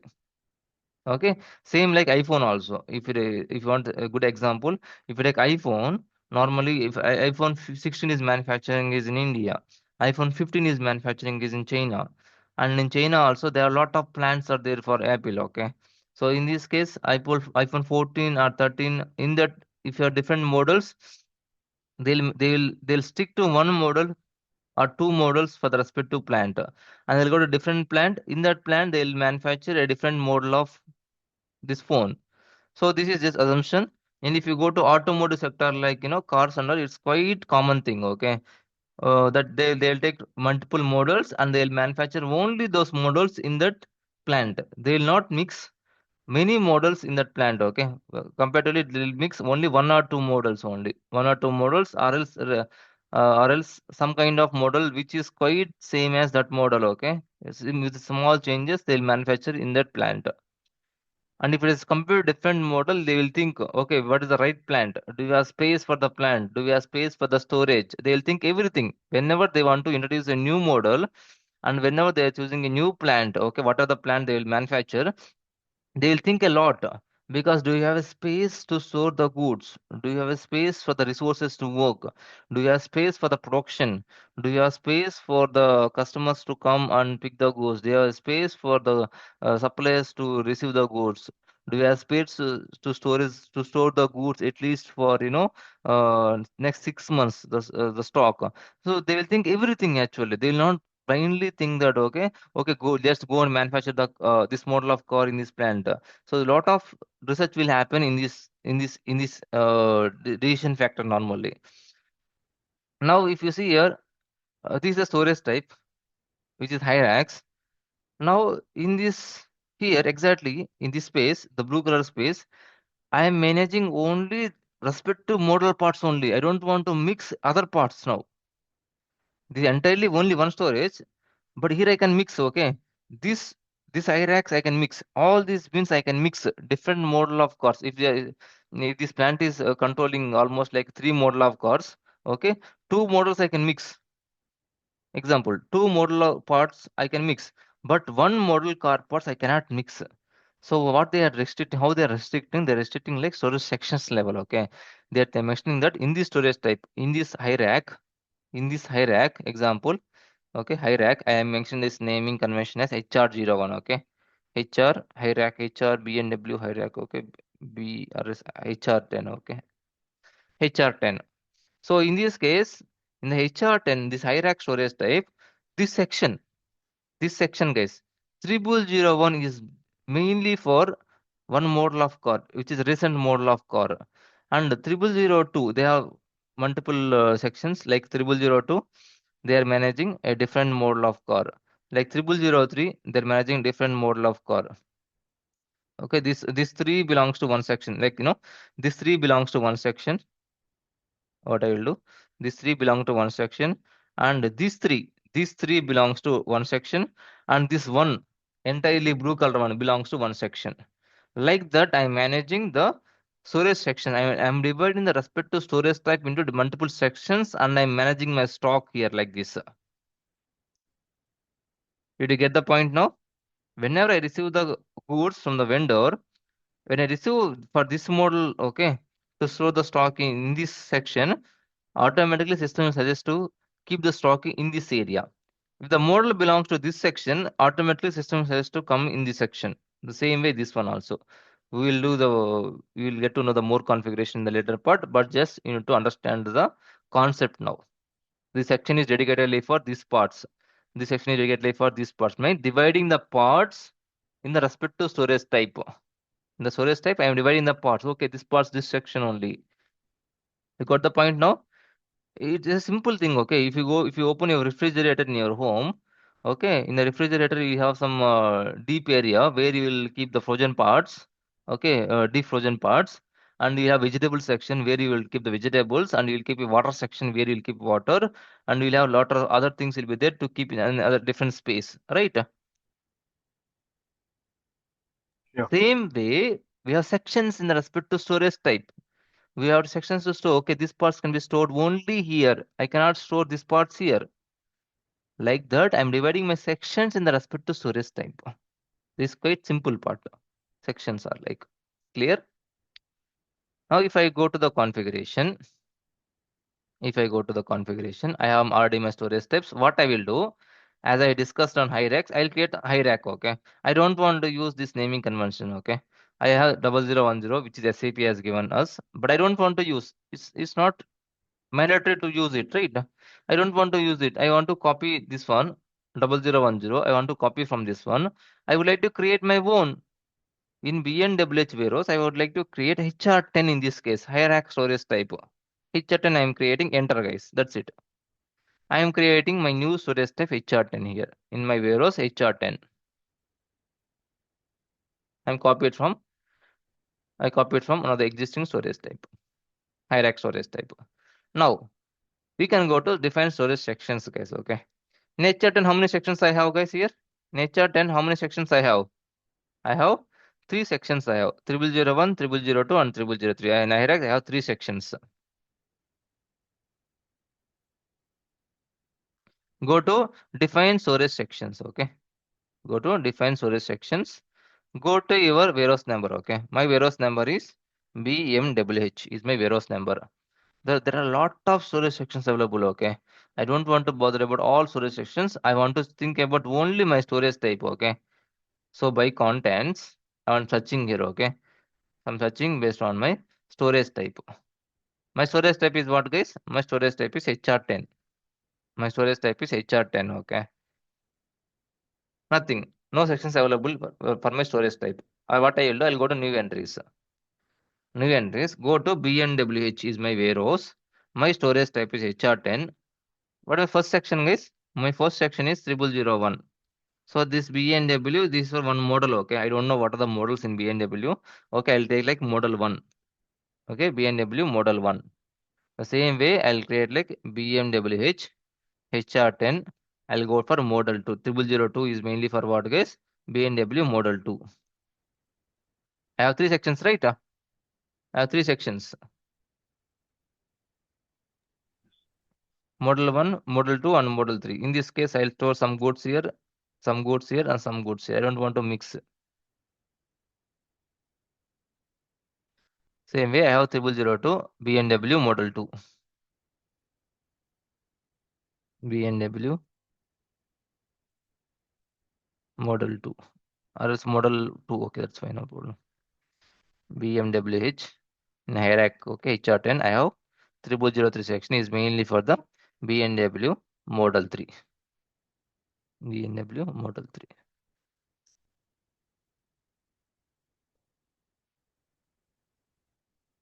3. Is clear?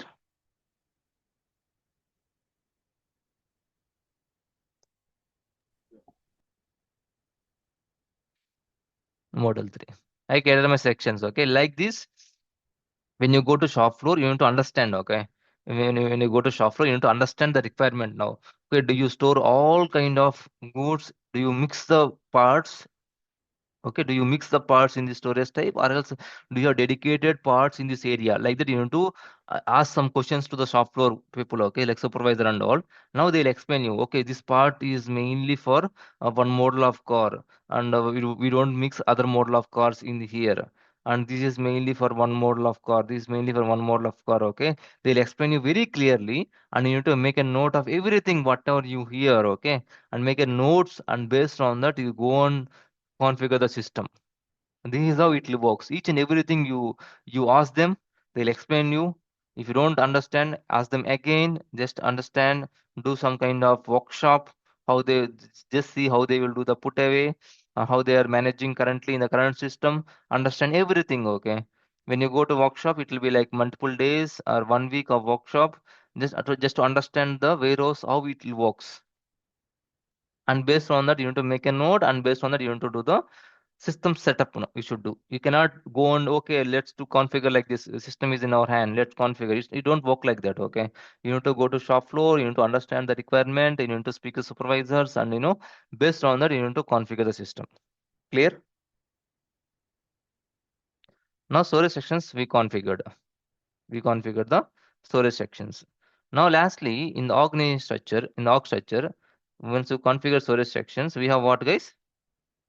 We have what? Storage bin. We have storage bins. One of the main important thing in the EWM, the lowest org element. This is called as lowest org element, which is called as storage bins. Now, when you're having bins, let me go this one. What is bin, guys, here? What do you mean by bin? In this, you can say one rack or one basket. In this case, can you see some bins? Yeah. How exactly you understand this is bin? Is the location where exactly we are keeping the stock? Exactly. In the location where exactly the rack you're keeping the stock in the place. Can you see? So these are some high racks. In Yeah. this high rack, you have one respective location where you keep the stock here. This is called as one bin. It can be ground, it can be first floor, second floor, third floor, or fourth floor. It can be a bin now. Where exactly you keep the stock now? Where exactly you place the stock in the destination location or else intermediate location, whatever it may be. Where exactly you keep the stock, that is called as a bin now. Now let's go into deep now. Let's go into deep. Now you see some numbers. You see some numbers. What are these numbers? It's just to identify what these numbers are like. The row number or Mm-hmm. Now, uh, this operator, can you see? This operator directly came to this. How she came to here? based on the row number and I can say these are called as AILs. These are what called is as it? AILs. AIL1, AIL2, AIL3, or else I can say AIL80. Can you see? This way. Can you see? Only this way. Just can you see, guys? Differentiation this one. Don't compare this one also. This only this one. This one is AIL80. This one is AIL80. What about this one, guys? This one is for what? This space. Here we have only one person can go here. Only one person can go here. What is this one, guys? Which AIL this is? AIL 70? It's L2. 70. It's AIL 70. This is called Hmm. AIL 70. AIL. Let me make a note. This is AIL. AIL. What is this L. AIL, guys? What is AIL? What is this AIL? 80. It's a 90. 90. Good. This is AIL 90. What is this AIL? It's 8, yeah? AIL 80. This is. Yes. This is AIL 80. What about this one? AIL? 70. AIL 70. This one. We have two here. Okay. If you observe carefully here, we have two AILs here dividing this storage, this rack, this racks, and this racks. We have two, okay, divisions. But here Oh, only one operator can go. If you see here, this is called as AIL 70. AIL Okay. 70. What about this one, guys? Can you see here? it's a This AIL is what? 50. 50. This AIL is what? 50. 60. 60, right? This is That is 60. 60, and this one, can you see? Yeah. Only one AL. Okay, only one AIL. Hmm. Either is 50. Okay.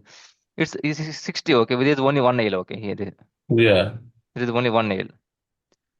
Only one AIL is there, which is called as 60. You can see both the numbers are maintained as 60 here. Okay, if you observe carefully, it's 60 here. If you observe carefully, 60 Hmm. and 60 means what? Only one AIL is there. Okay, AIL 60 is responsible for this. Here if you store the stock, because can you see here? This quite something. Okay, yeah. What you can see here, there is only one forklift can pass this way, and this is responsible to keep the stock this way and this way also. Got the point? This forklift responsible to keep the stock this racks also and this racks also. Got it? 60-50 here. 60-60 is there here. Can you see? This end is 60 and this end is 60. Means end, this end and this end, they're keeping the stock. Only one person can go and he is responsible to keep the stock this way or this way. But what about this one? AIL 70. Same way. Same thing I can say this also. AIL 70. AIL 70 is responsible to keep the stock where, guys, here? Once the operator goes to this way, he can keep the stock in which area in this case? This area or this area? Middle. Sorry? Both. Both left Both and Both. right. areas. Both. I can say it's both. You can see a differentiation. Can you see? Okay. And what about this one, guys? If the operator goes in this way, where exactly you need to keep the stock? This way. 80. AIL 80. If the operator goes in this way, where exactly you can keep the stock? Might be it is 90 or 80. It's based on the what else you mentioned. If it is 80, he'll come to this AIL. Yeah. If it is 90, it'll come to this cell, right? You can see differentiation here, one line. Oh, okay, line. Got it? Line. We're Okay, differentiating line. this one. Oh, okay. Operator cannot cross like this. But when he Okay. has a requirement to keep the stock in this cell, yes, he can cross. But if he's keeping stock in this cell, you need to pass in this way. In the warehouse, it's like strict rules, guys. Okay, it's saying like, you follow traffic rules. Same way in the warehouse, you need to follow some rules. The rules will be defined by these lines. Can you see? In this area only Yeah. you need to work. Can you see here? Where they place it is empty. It is called empty pallets. Where they place empty pallets? In the white margin they place. Can you see? They cannot keep wherever they want. They need to follow strict rules in the warehouse, guys. Okay, got it. These are called as aisles. And you can see here, okay, 1, 2, 3. What I call this one? This I call as stack. This I call as stack. Stack 1, stack 2, stack 3, like that. Stack 1, stack 2, stack 3, stack 4, stack 5, stack 6, like that. Getting the point? I can say like this is called as stack 1.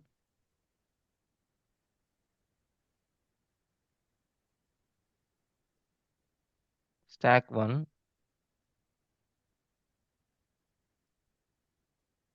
Stack 2. Stack 3, stack 4. Same way we have like stack 1, stack 2, stack 3, like that up to stack 20. Getting the point? Stack 1, stack 1, stack 2, stack 3, stack 4. Then what about this one, guys? What about this one?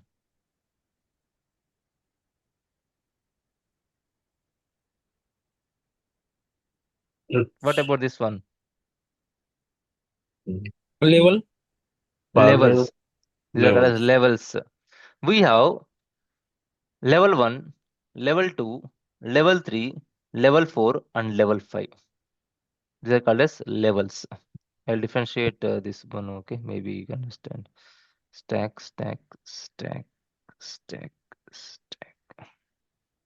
We have ale, stack, and levels. Ale, stack, and levels. This is called as level 1, level 1,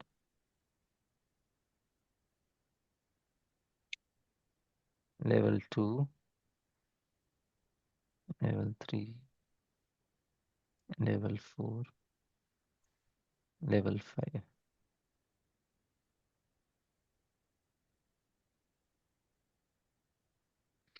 Mhm. Okay, we have 5 levels: ale, stack, and levels. Ale, stack, and levels. Next. This one.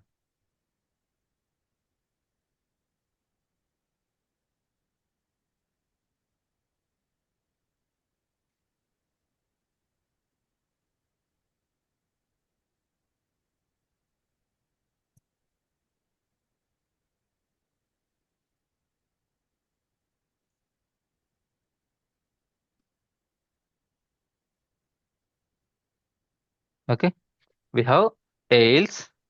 These are called division of multiple hierarchies called as ales, and each and every bin in the layer we call as stack, and each and every level we call as levels. We have ales, stack, and levels. Okay, ale, stack, and levels. Now, can you tell me this one, guys? Can you tell me the position of this bin? Okay, let's go not let's not go for complication. Tell me about this one, okay? This one. Tell me the position of this bin. Tell me the position of this bin. Level 2, stock 2, stock 3. First you should ale, 70, stack, and level. Okay. 72, 2. Ale 70, 30, ale 2, 70. Let's go. Ale 70, Stack 2. stock stack 2, 2, stack to Level 2. level 2. Level. This is the word, the naming you should this is a terminology you need to speak. AL70 stack to level 2. AL70 stack to level 2. Tell me about position. If the operator need to keep the stock in this area, tell me this one, guys. Tell me the position of this bin. L70 stack to level 5. Stack to level 5. AL70 stack to level 5. Got it? Now, if you see here, in this also, this side also it is AL70 only. This side also it is AL70 only. How will differentiate, guys, now in this case? Which one? This one. AL70 is responsible for both sides, right? Yeah, but the stocks are not there, right? It's empty. How do you define stack now in this case? That's my question. You Zero? define this one, stack. Yeah, if it is not there, we can mention as a zero or What about the, because stack, how is going? Okay, stack 1, stack 2, stack 3 means in the down layer, you can let me, okay, let me.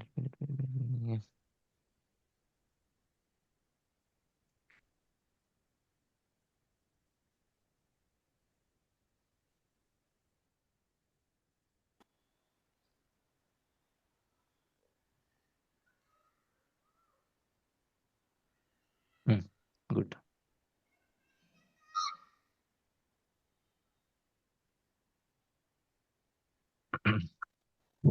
Now tell me, guys, okay. What is the AL here? Let's keep our own, okay. This is AL1, okay. This is AL1.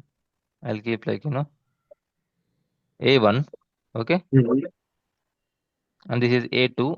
This side is A2. Okay. And the next is A3. This side is A3. And the other side is A4. Okay. Now tell me stack, guys. Tell me the stack. And this is A0. Okay. Let's keep A0. This side. A0. This is AL. Okay. I'm speaking about only AL. Now let's speak about stack. Can you tell me the stack now? What you can see here? Stack. Stacks will be same, right? Stack 1, 2. Where exactly will keep stack? This is stack 1, right? Yeah. Okay. Stack 1. S1 I'll keep. Okay. AL represents A. Stack represents S. Okay. Here example. Stack 1. Stack 2, Stack 2. 3, 4. Stack 2. Stack 3. Stack 3. And stack 4. Now levels. 0, 1, 2, 3. Now let's go for levels. Level 1. Level 1. You can go level 0 or level 1. That's anything is fine for me. Okay. Level 1. Level 2. 2, Level 3. 4. And level 4. The Sorry, level top 5 one also. is there, Level 5 level also. Yeah, level 5. Yeah. Level 4 and level 5. Yeah. Level 5. Why? Now, if system is telling the operator, go and keep the stock in this area. Go and keep the stock in this area. Now, how system will tell operator? Position. 0, stock 2, level 4. Sorry, repeat again. A0, L4. AL0, Two. AL. Okay. Yeah. Stack 2, Level 4. level 4. This is how the position will be determined by system normally. This is how the position will be determined by the system. If both shared by same AL, okay, example, in this case, A1 is sharing AL of this side and this side. Okay, now our current example, one AL is getting shared by both sides. Our example is same, right? So this is very clear because This is responsible for entire this side. So it's very clear. Now, this AL is responsible for this side and this side, right side and left side, both sides. Now tell me guys how to handle this one. And stacks should be like on the Same thing. increment. Same stacks will be available here this side also. Okay. Oh. Now next. S1, S2, S3, S4, but the AL will be different now. AL1 stack 1, okay, it will be. So we can consider this S1, S2, S3, S4 less other side also. Same S1 here also, S2 backside, S3 backside, S4 backside. Okay. Now what about this one, guys? How operator knows that if it is S1, he'll keep this side, okay. But what about this side? If you need to keep the stock this side, how you need to go for this one in this case? Is it as well same like as well A3, right? Yeah, AL is same. AL is same. AL A1 only. A1 is S1 for both AL is sides in same. this case. We'll change the stack number there. Okay, stack number what you will keep there?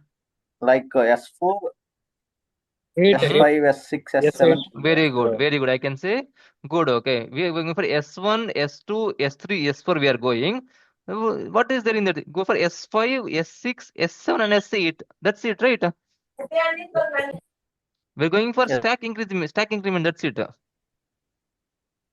Got it? Only one AL is getting shared by both sides. Then you need to increase your stacks. That's it.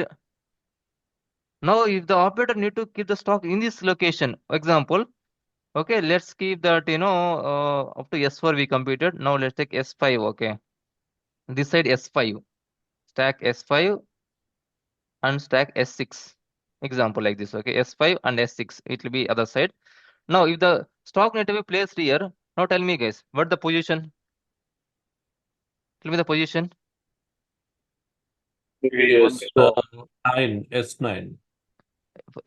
Sorry, repeat again. S9 stock. No, you need to, terminology, you should not forget the terminology. AL1. A1, A1, stock S5, S9. level 2. Yes, you need to speak like AL1, stack 5 and No, level 2. level 2. Because if you use this terminology now, you not forget this terminology. Again, you in Okay. the real time you will forget, okay, if you don't use the terminology. So better to use the terminology. AL1, stack 5 and level 2.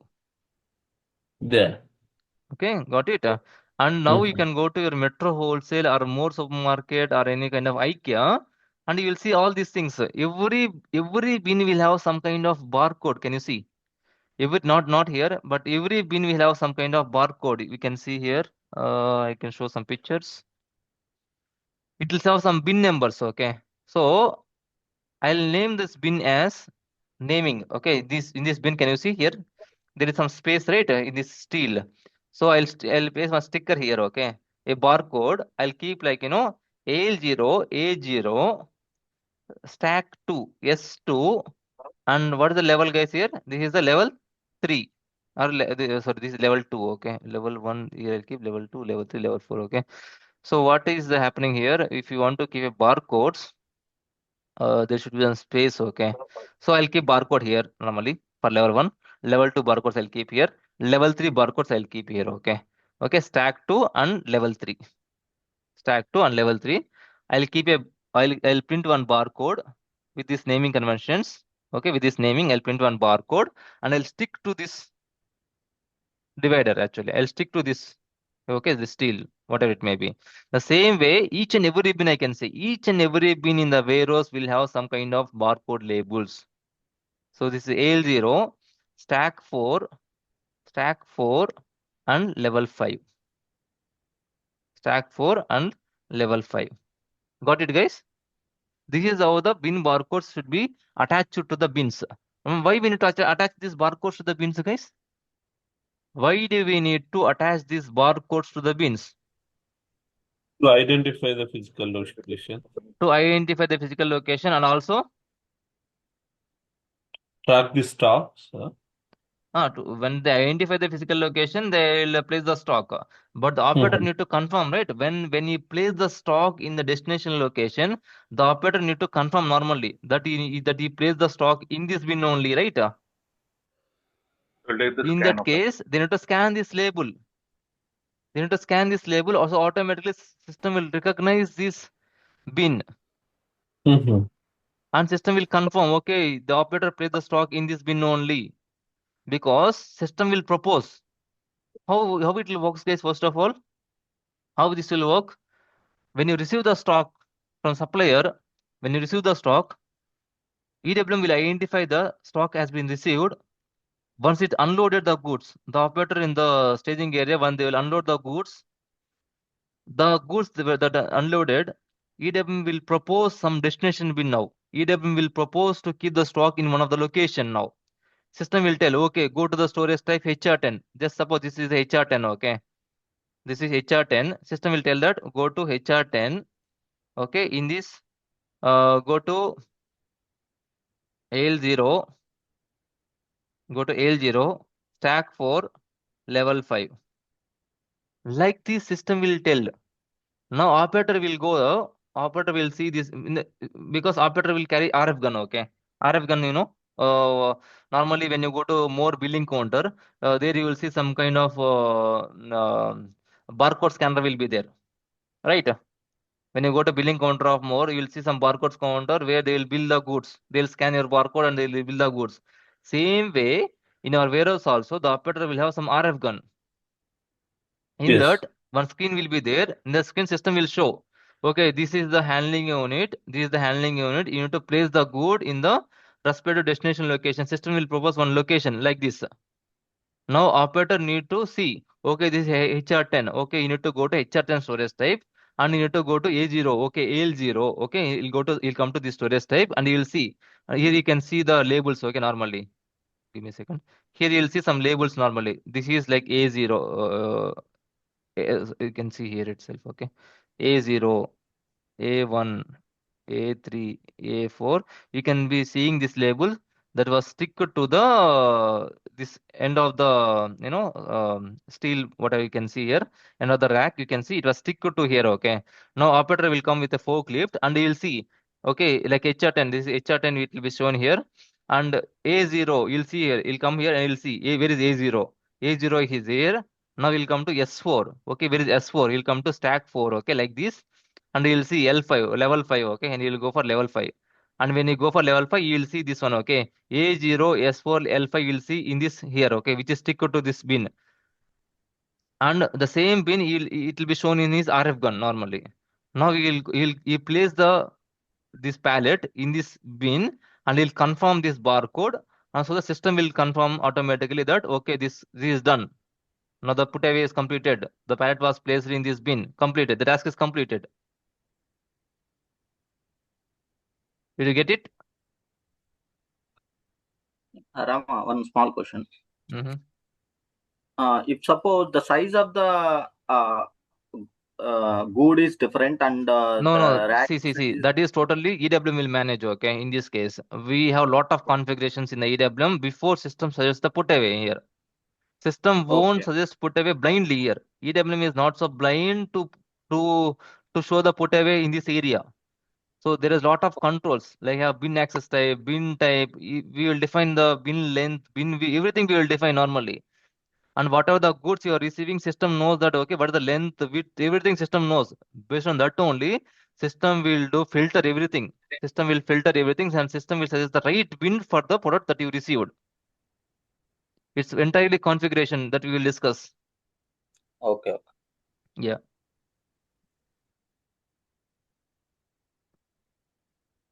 Any other questions, guys? Up to here, already we took almost 20 minutes more, and still the configuration is pending. The bin, we need to create a bin structure, everything. Lot of things are there in bin. Bin is one of the big thing, okay? So that is the reason we are taking more time for bin. That's fine. One more half an hour I'll need for bin explanation and configuration also. We will do the bin and everything. Maybe next class we will try to do this setup, okay? Complete setup. We'll create the bins and we'll do the assignment of this, dummy warehouse to the real warehouse. The remaining pending things we will do in the next class, okay? One class is enough to all this setup, okay? And later that we'll start the business scenarios. Inbound, everything we'll start discuss. When we start discussing about inbound, then you'll get to know, okay, how to do the put away, how system knows this logic, everything you'll get to know about that part. Now, you continue, Ram.